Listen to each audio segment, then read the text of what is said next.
Okay, so I was just thinking of this because I know you guys each your biggest strengths and focus areas for this band Countervoid, which countervoidband.com, by the way. Yes. Brad is guitar and Ben is vocals, although they do a whole lot of other stuff too. So I wanted to ask this, Brad, who are your favorite guitar players of all time? I'm not going to limit it to one or two. You tell me who your favorite guitar player of all time.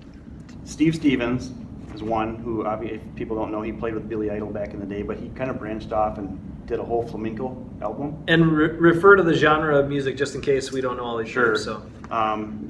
His first big hit, obviously, with Billy Idol was probably Rebel Yell. But he's like, it's kind of like the Kip Winger thing where it's like you don't really, you see it, it's like, oh, that's him. You don't know behind the scenes what he really gets into. His Flamenco A Go-Go album is like phenomenal. The guy can play like any, he goes into that. Another guy I was into big was Scotty Hill with Elvis. So just that whole kind of the country thing where they can play the bass line and then the melody at the same time. That was cool because again, kind of like we said earlier, I was like, nobody else is around me playing guitar. Like that'd be kind of cool if I can play the melody and the bass because I can on piano because my left hand sucks, but I think I brought that up already. So he, that was the first thing I got into that, and obviously it was a little bit later after the Van Halen where I can see, wow, this guy can play different types of music, and is really good at it. He wrote the Top Gun theme song too, just in case you want flashback. So he's a big one. Les Paul. I was actually just talking to your dad today about him. Wow. Getting to that, just and it's probably, a little bit rubs off with, like Ben shows up. This is a good tangent. He shows me chords. It's like I don't even know. It's like a foreign language sometimes. And then my fingers start to hurt before I even try to play it. So then a few years back, I tried to get into that stuff where it's like, man, some of the stuff from the 30s and 40s, they can rip on guitar, and they play it, and it's chords and it's melody and the backing at the same time. So I'm kind of into that. Brian Setzer would probably be the next one. Same type of thing. He can really, shred on guitar, but it's rockabilly and still kind of cool sounding. You don't need a full, band to do some of that stuff. So next week will probably be different, but that's what it is right now. All right, Ben. Give me your favorite vocalist. That's tough, dude. Come on. Well, I'm not limiting it to one. So who are some of your favorite vocalists? So now, and not like a list of 20, but I will say this: the most influential vocalist for me, we'll say that first. Growing up, right, would be probably Michael Jackson at first, but I was a little kid, so I was singing like falsetto, so I could do it. Now I could never do any of that songs, right? But because I'm a baritone, not really a tenor. But in the 80s, when Careless Whisper came out, George Michael's first album, and that's another album. That's another guy that I don't think got as much respect as he should have gotten. When you listen, like all of his albums, at least his first, especially his first two, all the songs there are so different, and yet very cool. Like they make a lot of sense. And I sang along to a lot of his stuff when I was in junior high. And there's also another guy called David Glasper, who was the lead singer of a band called Breathe. One of the greatest tones you'll ever hear on a band. It was like heaven, like an angel singing was David Glasper. That's how good the guy was. And I'd say, and you know this, we go to Green Bay, because we live about 30 miles from Green Bay, our hometown. And unfortunately for my parents, I would sit there and I'd have my Walkman on, and Jason and Sarah would have to listen to this, my sister. And I would play Breathe and sing full voice Breathe with my headphones on in the band, and as we're going to Green Bay, and they all had to listen to me sing. So just all they're hearing is my crappy voice singing at the time, and I wasn't that great back then. I'm still trying to get through it. Yeah. But they had to sit through that crap. And of course, my dad, he didn't have to. He was okay. But everybody else had to listen to it, and they were like, I'm sure you guys were sick of it after a while. But that's what and nobody complained once. That was the one thing.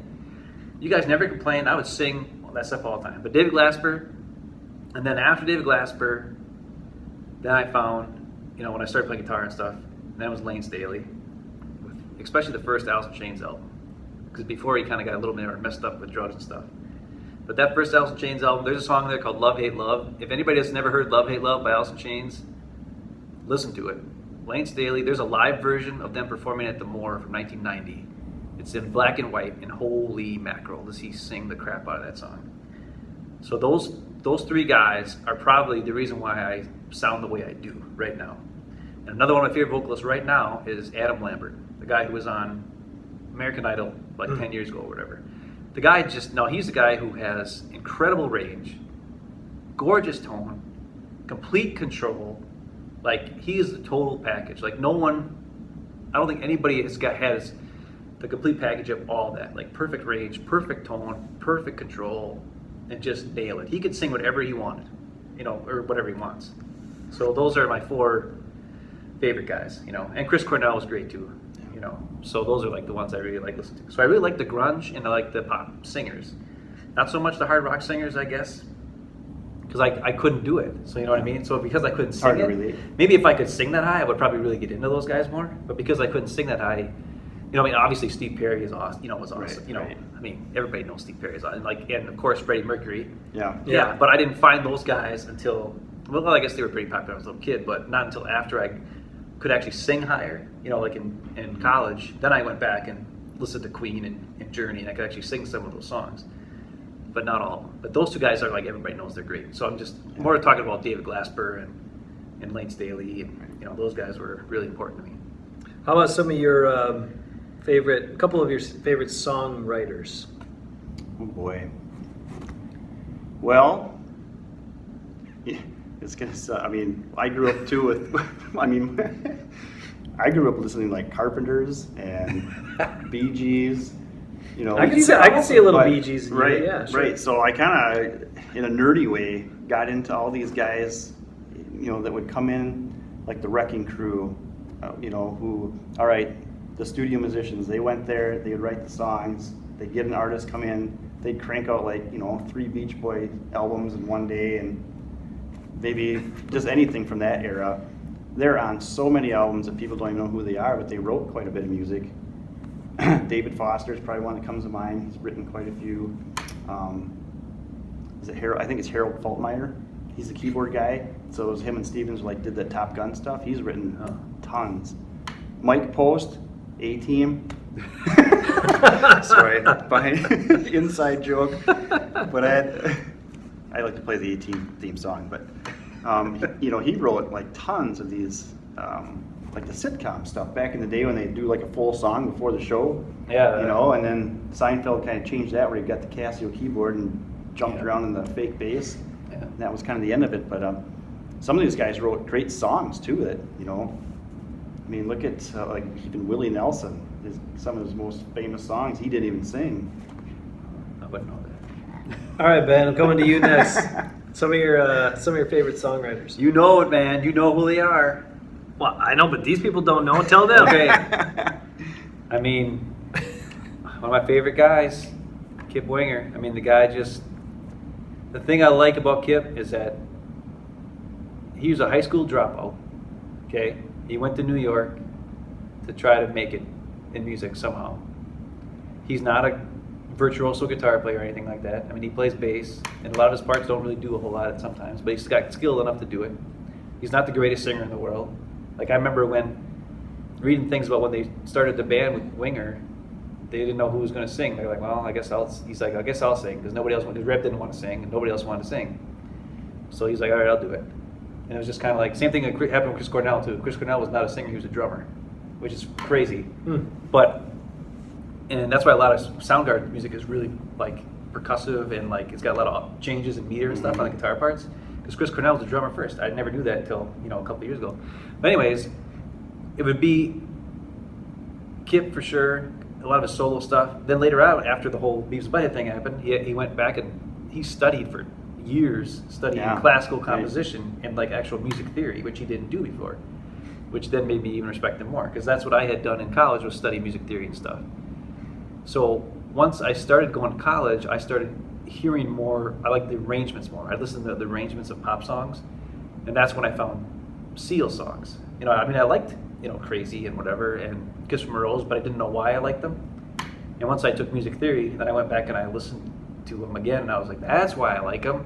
Holy cow! And you learn things Like sometimes just a simple line here or a simple movement here will take a normal song and turn it into an awesome song. And it's all about the arrangement and stuff like that, you know. So Kip Winger, Seal, for sure. Those two guys really are like some of my favorite songwriters. And then also Chris Cornell. I mean, a lot of Soundgarden songs are really great, you know. And then Audio Slave, and after he went on, did a whole bunch of other stuff too, you know. It's like the songwriters, the best ones are ones where I like it when they do their own stuff. Like Seal, his voice is not the greatest voice in the world, but his songs are all awesome, and they're all different. And I don't know how much of it is him and how much of it is his producers and stuff, because maybe they helped arrange him a little more. But still, his melodies are great. Like I love great melodies, you know. But it's also the arrangement that matters to me. I learned a lot from just studying Kip songs and Seal songs, and that helped influence songs of ours like "Fool" and "Don't Wake Me" on the first two albums, and like "Black Unicorn" on the second album, and "Reincarnation." Reincarnation's not as much arrangement, but like it's a little crazier, and a lot of that I got from studying those guys, which is kind of cool. And then also music theory studying in college. But. Hanging out with the guys from Countervoid right now today for All Over the Map, episode 5, and be multiple parts on this one as well. But so one other hopefully I think it's an interesting question, Brad, and I'll come back to you too. So think, Ben, what is your favorite instrument that you can't play? That's a good question. I'm coming up with these on the fly. This is no preparation. Zero preparation. Go ahead. Probably can't say piano with my left hand anymore. No! I think you killed that one. Boy, you know what? Probably banjo, of all things. I mean, some of these guys can just go like 100 miles an hour on that thing. Yeah, you know, they got like the 3 picks going on their one hand, and even though it's 4 strings, I think, pretty sure. There might be different versions, but I've always enjoyed. I'm not even a huge country fan, but I've enjoyed, like, some people can just play a whole song on the banjo and it sounds pretty good and they're really good at it. And I don't think I'll ever even try it. What about you? Something, instrument you wish you could play, or something that you really like that you can't play? Probably like cello, be cool. I never learned a string instrument, and it's a lot like singing because there's no frets, so you got to really listen and you have a good ear and that sort of thing. And my daughter started playing violin last year, and she's actually pretty good with it, but she's switching to drums now. But that's because she's got a good rhythm. So I was like, yeah, that's a good move for you. It's easier. That's why I went with drums. I went with trumpet too because you always have the melody. Yeah. It's easier.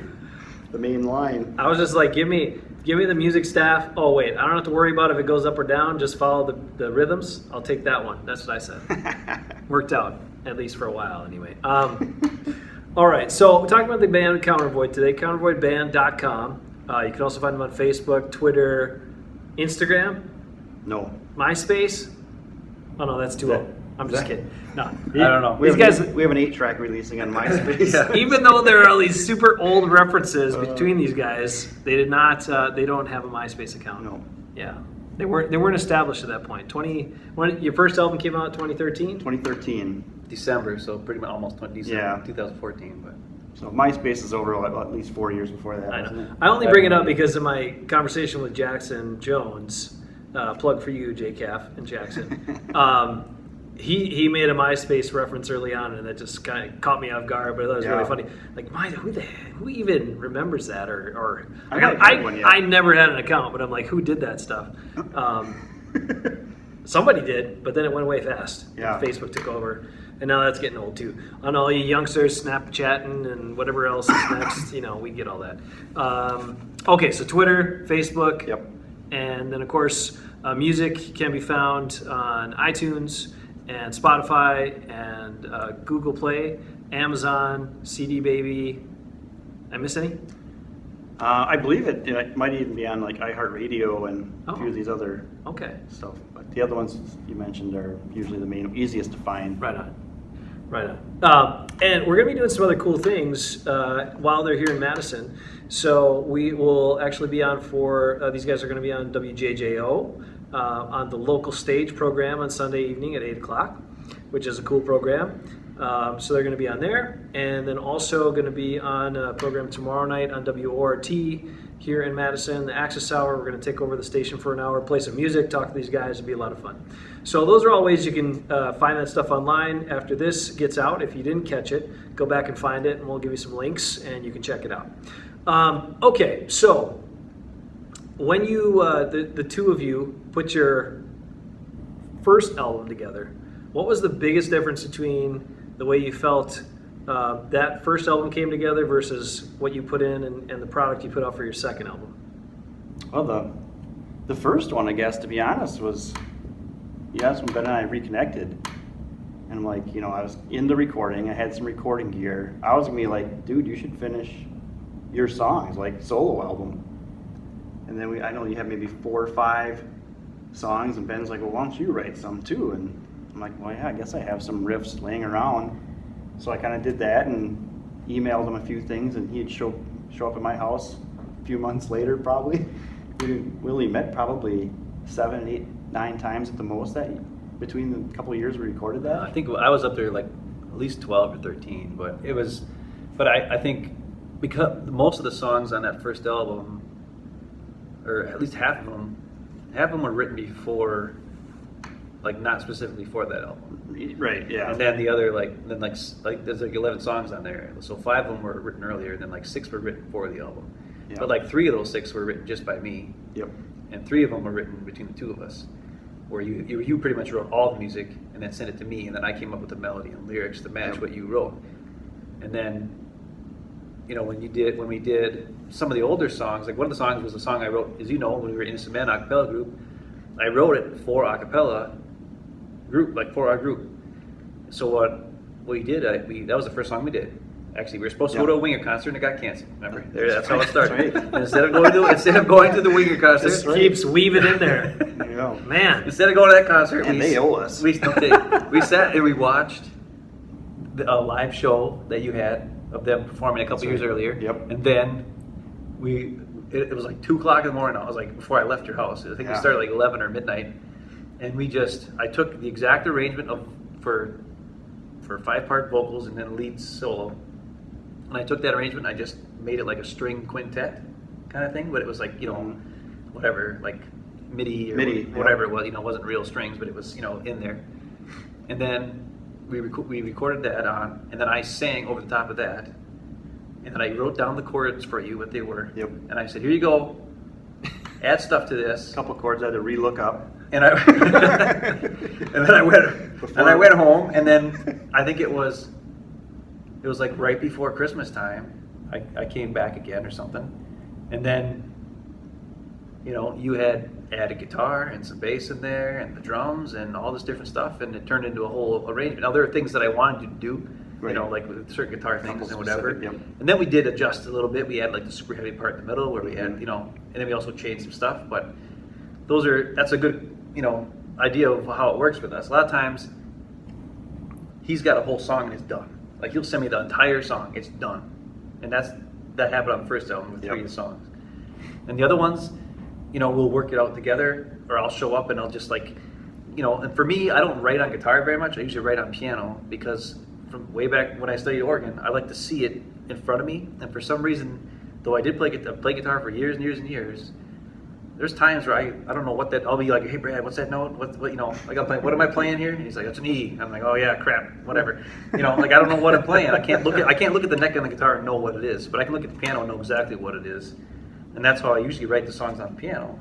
And then I'll show up there and then we'll switch it to guitar. And sometimes I'll write on piano and switch to guitar before I go by him. But it works out, you know, that way where he'll add a lot of stuff that I don't do. You know, I'll like just write the melody and the basic chords, and then sometimes he'll throw a bunch of cool stuff on it too. And that happened. The difference between the first album and the second album was probably more of that, because the first album was a lot where, you know, we were some songs were specific arrangements. Like Fool was really long. Yep. Don't Wake Me had a lot of stuff going on. And the second album, it's got, I don't think we had as crazy arrangements anymore. Like I guess I was, maybe it's because I was lazy. I think it's because I was lazy. I didn't do as much. It's more rocking. It's more simple. You know, like there's not 25 parts in every song anymore. Even the ones that are kind of wacky aren't. You know, probably the craziest one Black Unicorn has Yeah. probably the most lines because there's like 3 vocal lines and stuff. But, Yep. but we did it was more together. You know what I mean?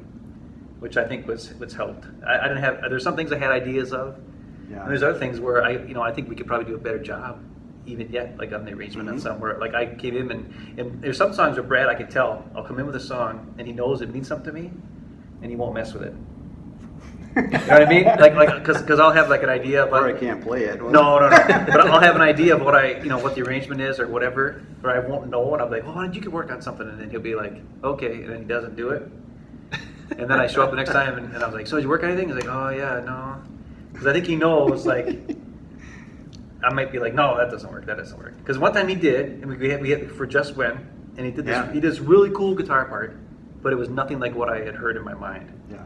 So, but it sounds awesome, but it just wasn't what I wanted it to be. And we scrapped that and did something totally different. Yeah, that's right. And he was okay with it because I wrote the song. You know what I mean? Right. But there's other songs where, and like on the second album, he's got instrumental. He did a whole instrumental. It's just him. Really cool, awesome guitar solo.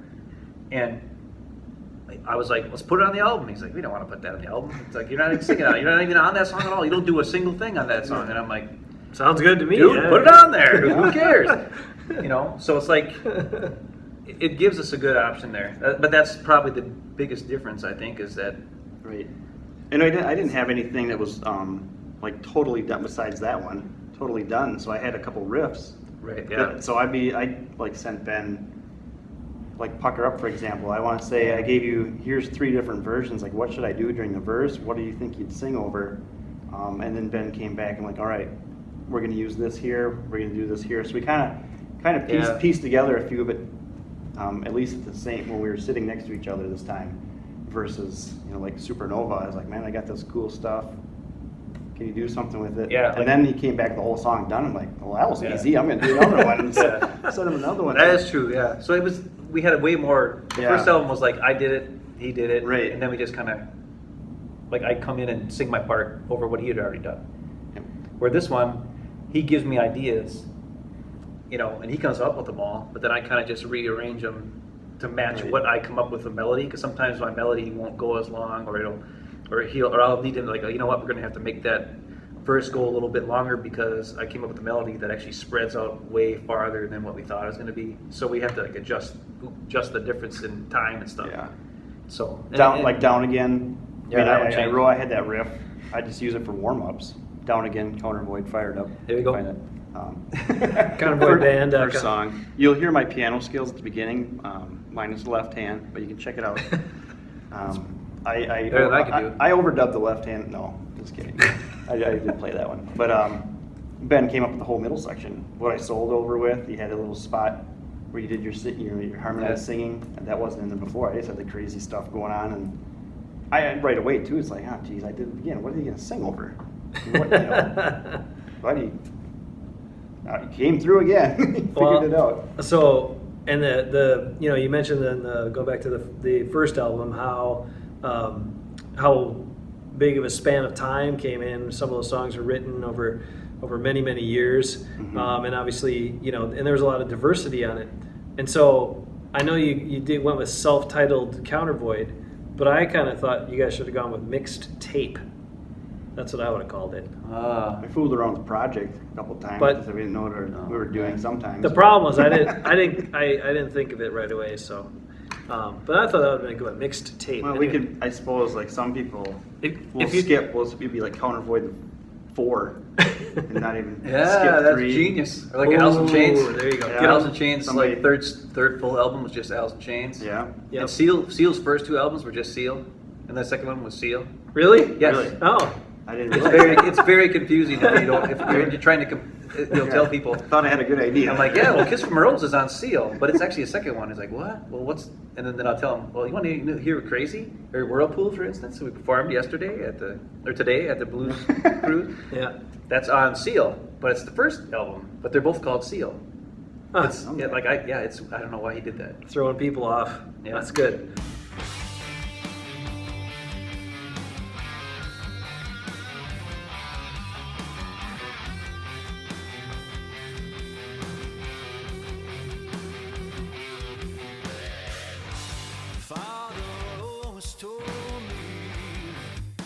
Son, if you work hard.